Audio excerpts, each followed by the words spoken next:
ಉಸ್ತುವಾರಿ ಸಚಿವ ಡಿ ಸುಧಾಕರ್ ನಿಧನ ಹೊಂದಿದ್ದಾರೆ. ಬೆಳಗ್ಗೆ 3:15ಕ್ಕೆ ಆಸ್ಪತ್ರೆಯಲ್ಲಿ ಡಿ ಸುಧಾಕರ್ ಕೊನೆಯುಸಿರೆಳೆದಿದ್ದಾರೆ. ಕಿಮ್ಸ್ ಆಸ್ಪತ್ರೆಯಲ್ಲಿ ಚಿಕಿತ್ಸೆ ಫಲಕಾರಿಯಾಗದೆ ಸುಧಾಕರ್ ಮೃತಪಟ್ಟಿದ್ದಾರೆ. ಎಲೆಕ್ಟ್ರಾನಿಕ್ ಸಿಟಿ ಕಿಮ್ಸ್ ಆಸ್ಪತ್ರೆಯಲ್ಲಿ ಚಿಕಿತ್ಸೆ ಪಡಿತಾ ಇದ್ರು. ತೀವ್ರ ನಿಗಾ ಘಟಕದಲ್ಲಿ ಚಿಕಿತ್ಸೆ ಪಡಿತಾ ಇದ್ದಂತಹ ಡಿ ಸುಧಾಕರ್ ಅವರು ನಿಧನ ಹೊಂದಿದ್ದಾರೆ. ಯೋಜನೆ ಮತ್ತು ಸಾಂಖ್ಯಿಕ ಇಲಾಖೆಯ ಸಚಿವರಾಗಿದ್ರು. ಇಂದು ಬೆಳಗ್ಗೆ 3:15ಕ್ಕೆ ಚಿಕಿತ್ಸೆ ಫಲಕಾರಿಯಾಗದೆ ಡಿ ಸುಧಾಕರ್ ಮೃತಪಟ್ಟಿದ್ದಾರೆ. ಎಲೆಕ್ಟ್ರಾನಿಕ್ ಸಿಟಿಯ ಕಿಮ್ಸ್ ಆಸ್ಪತ್ರೆಯಲ್ಲಿ ಕಳೆದ ಕೆಲ ದಿನಗಳಿಂದ ಚಿಕಿತ್ಸೆ ನೀಡಲಾಗ್ತಾ ಇತ್ತು. ಮೊಣಕಾಲು ನೋವಿನ ಚಿಕಿತ್ಸೆಗಂತ ಅಡ್ಮಿಟ್ ಆಗಿರ್ತಾರೆ. ಈ ಸಂದರ್ಭದಲ್ಲಿ ಶ್ವಾಸಕೋಶ ಇನ್ಫೆಕ್ಷನ್ ಇರೋದು ಗೊತ್ತಾಗುತ್ತೆ. ಆ ಬಳಿಕ ತೀವ್ರ ನಿಗಾ ಘಟಕದಲ್ಲೇ ಚಿಕಿತ್ಸೆ ಪಡಿತಾ ಇದ್ರು.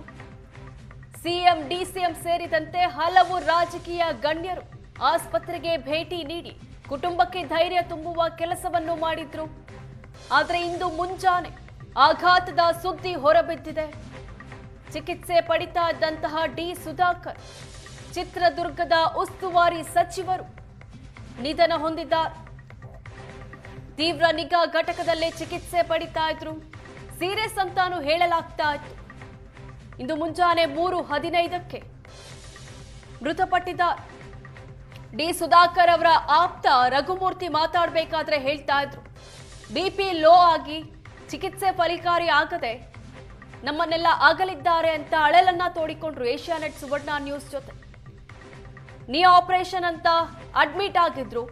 ಆದ್ರೆ ಈ ರೀತಿ ನಮ್ಮನ್ನೆಲ್ಲ ಅಗಲಿ ಹೋಗ್ತಾರೆ ಅಂತ ನಾವು ಎಕ್ಸ್ಪೆಕ್ಟ್ ಕೂಡ ಮಾಡಿರ್ಲಿಲ್ಲ ಅಂತ ಸಚಿವೆ ಲಕ್ಷ್ಮಿ ಹೆಬ್ಬಾಳ್ಕರ್ ಕೂಡ ಸಂತಾಪ ವ್ಯಕ್ತಪಡಿಸಿದ್ರು. 3 ಬಾರಿ ಶಾಸಕರಾಗಿದ್ರು. ಯಡಿಯೂರಪ್ಪ ಸರ್ಕಾರದಲ್ಲಿ 2 ಬಾರಿ ಸಚಿವರಾಗಿಯೂ ಕೂಡ ಕರ್ತವ್ಯ ನಿರ್ವಹಿಸಿದ್ರು. ಯೋಜನೆ ಮತ್ತು ಸಾಂಖ್ಯಿಕ ಇಲಾಖೆಯ ಸಚಿವರಾಗಿದ್ರು.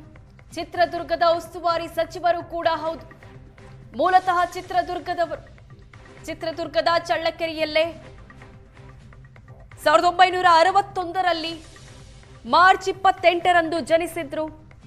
ಇಂದು ಬೆಳಗ್ಗೆ 3:15ಕ್ಕೆ ಎಲ್ಲರನ್ನ ಅಗಲಿದ್ದಾರೆ. ನೀ ಆಪರೇಷನ್ ಅಂತ ಅಡ್ಮಿಟ್ ಆದಂತಹ ವ್ಯಕ್ತಿ ಈ ರೀತಿ ಅಗಲ್ತಾರೆ ಅಂತ ನಾವ್ಯಾರು ಊಹಿಸಿರ್ಲಿಲ್ಲ ಅಂತ ಆಪ್ತರು ಆಘಾತ ವ್ಯಕ್ತಪಡಿಸ್ತಾ ಇದ್ದಾರೆ.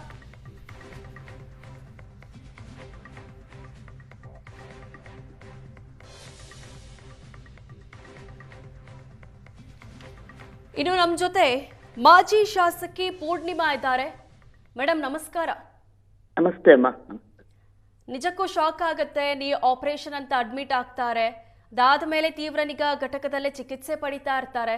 ಇಂತಹ ವ್ಯಕ್ತಿ ಇವತ್ತು ಇಲ್ಲ ಅಂತಂದ್ರೆ ನಂಬೋದಕ್ಕೆ ಅಸಾಧ್ಯ. ಏನ್ ಹೇಳ್ತೀರಿ? ಬಹಳ ಬೇಸರ ಆಗತ್ತೆ. ಮತ್ತೆ ಅವ್ರ ಕುಟುಂಬ ನೋವನ್ನ ತಡೆಯುವಂತ ಶಕ್ತಿ ಕೊಡ್ಲಿ ಅಂತ ಹೇಳಿ ಕೇಳ್ಕೊತೀವಿ. ತಮ್ಮದೇ ಕ್ಷೇತ್ರ, ಅಲ್ಲಿ ಸಾಕಷ್ಟು ಜನಪರ ಕೆಲಸಗಳನ್ನ ಮಾಡಿದ್ರು. ಅಜಾತ ಶತ್ರು ಅಂತಾನೆ ಗುರುತಿಸಿಕೊಂಡಿದ್ರು. ಭಗೀರಥ ಅಂತ ಹೇಳ್ತಾರೆ. ನಿಮ್ಮಿಬ್ಬರ ಒಡನಾಟ ಯಾವ ರೀತಿ ಇತ್ತು ಮೇಡಮ್? ಈ ಸಂದರ್ಭದಲ್ಲಿ ರಾಜಕೀಯ ಒಡನಾಟ ನೆನಪಿಸಿಕೊಳ್ಳೋದಾದ್ರೆ. ನಾವಿಬ್ರು ಒಂದು ಚುನಾವಣೆ ಪ್ರತಿಸ್ಪರ್ಧಿಗಳಾಗಿ ಚುನಾವಣೆ ಫೇಸ್ ಮಾಡಿದಂಥದ್ದು. ಮತ್ತು ಜನರ ತೀರ್ಪನ್ನ ಅವರು ಗೌರವಿಸಿದ್ರು ಮತ್ತು ಗೌರವಿತವಾಗೇ ನಡ್ಕೊಂಡಿದ್ರು. ತದನಂತರ ಬದಲಾದ ಸನ್ನಿವೇಶದಲ್ಲಿ ನಾನು ಕಾಂಗ್ರೆಸ್ ಪಾರ್ಟಿಗೆ ಹೋದ ನಂತರ ಎಲ್ಲ ಒಂದು ಪಕ್ಷದ ಕಾರ್ಯಕ್ರಮಗಳಲ್ಲಿ, ಬೇರೆ ಬೇರೆ ಕಾರ್ಯಕ್ರಮಗಳಲ್ಲಿ ಭೇಟಿಯಾದಂತ ಸಂದರ್ಭದಲ್ಲಿ ಬಹಳ ಗೌರವಿತವಾಗಿ ನಡ್ಕೊಳ್ಳೋರು. ಮತ್ತು ಹೆಚ್ಚಾಗಿ ನನ್ನ ಹಸ್ಬೆಂಡ್ ಚುನಾವಣಾ ಸಂದರ್ಭದಲ್ಲಿ ಅವರ ಜೊತೆ ಹೆಚ್ಚು ಮಾತಾಡಿರುವಂತದ್ದು ನಾನು. ಆ ಸಂದರ್ಭದಲ್ಲೂ ಕೂಡ ಜಿಲ್ಲಾ ಉಸ್ತುವಾರಿ ಸಚಿವರಾಗಿ ಪಾಪ ಎಲ್ಲ ಸಂಪೂರ್ಣ ಜಿಲ್ಲೆಯಲ್ಲಿ ಜವಾಬ್ದಾರಿಯನ್ನ ತಗೊಂಡು ಕೆಲಸ ಕೂಡ ಮಾಡಿದ್ರು ಅವರು. ಮತ್ತು ಹಿರಿಯೂರು ಕ್ಷೇತ್ರದಲ್ಲಿ ವಿಶೇಷವಾಗಿ ಬಹಳಷ್ಟು ಜನ ಅವ್ರನ್ನ ತುಂಬಾ ಇಷ್ಟಪಡ್ತಾರೆ, ಗೌರವದಿಂದ ಕಾಣ್ತಾರೆ. ಮತ್ತೆ ಬಹಳಷ್ಟು ಜನಕ್ಕೆ ಆರ್ಥಿಕವಾಗಿ ಸಹಾಯ ಮಾಡಿರುವಂತದ್ದು, ಬೇರೆ ಬೇರೆ ಬರೀ ರಾಜಕೀಯ ಕೆಲಸಗಳಿಗೆ ಅಂತಲ್ಲ, ಬೇರೆ ರೀತಿ ಒಂದು ಉತ್ತಮ ಬಾಂಧವ್ಯವನ್ನು ಇಟ್ಕೊಂಡಿದ್ದಾರೆ. ನೀವು ಕೊನೆಯದಾಗಿ ಭೇಟಿಯಾಗಿದ್ದು ಯಾವಾಗ ಮೇಡಮ್? ನಾನು ಕೊನೆಯದಾಗಿ ನನಗೆ ಜ್ಞಾಪಕ ಇಲ್ಲ, ಬಹುಶಃ ಒಂದು ಮದುವೆಯಲ್ಲಿ ಎಲ್ಲೋ ಭೇಟಿ ಮಾಡಿದ್ದು. ತದನಂತರ ಮತ್ತೆ ಯಾವುದೋ ಒಂದು ಕೆಲಸ ಆಗ್ಬೇಕಿತ್ತು ಹಿರಿಯೂರಲ್ಲಿ, ಫೋನ್ ಮುಖಾಂತರ ಮಾತಾಡಿದ್ದೆ ನಾನು ಅವ್ರ ಹತ್ರ. ಸೆಷನ್ಸ್ ನಡೀತಿತ್ತು, ಫೋನ್ ಮಾಡಿದ್ದೆ, ಮಾತಾಡಿದ್ದೆ. ಈ ಥರದೊಬ್ರು ಬರ್ತಾರೆ, ಒಂದು ಕೆಲಸ ಆಗ್ಬೇಕು ಅಂತ ಹೇಳಿ ಮಾತಾಡಿದ್ರು, ಅಟೆಂಡ್ ಮಾಡಿ ಕೊಡ್ತೀನಿ ಅಂತ ಹೇಳಿ. ಅದಾದ್ಮೇಲೆ ಮಾತಾಡಿರ್ಲಿಲ್ಲ. ನಂತರ ಆಸ್ಪತ್ರೆಯಲ್ಲಿ ಅವರು ಸೇರಿದಾಗ ವಿಷಯ ಗೊತ್ತಾಯ್ತು, ಹೋಗಿದ್ವಿ ಆಸ್ಪತ್ರೆಗೆ. ಆದ್ರೆ ಅವತ್ತು ಅವ್ರಿಗೊಂದು ಚಿಕಿತ್ಸೆ ನಡೀತಾ ಇತ್ತು ಅಂತ ಹೇಳಿ ಒಳಗಡೆ ಬಿಟ್ಟಿರ್ಲಿಲ್ಲ. ಅವರ ಮಗನ್ನ ಮತ್ತು ಅವರ ಮಗಳು ಸೊಸೆ ಇದ್ರು, ಅವ್ರನ್ನ ಮಾತಾಡ್ಸಿ ಬಂದಿದ್ವಿ ನಾವು. ಥ್ಯಾಂಕ್ ಯು ಪೂರ್ಣಿಮಾ ಅವರೇ, ಏಷ್ಯಾನೆಟ್ ಸುವರ್ಣ ನ್ಯೂಸ್ ಜೊತೆ ಮಾತನಾಡಿದ್ದಕ್ಕೆ.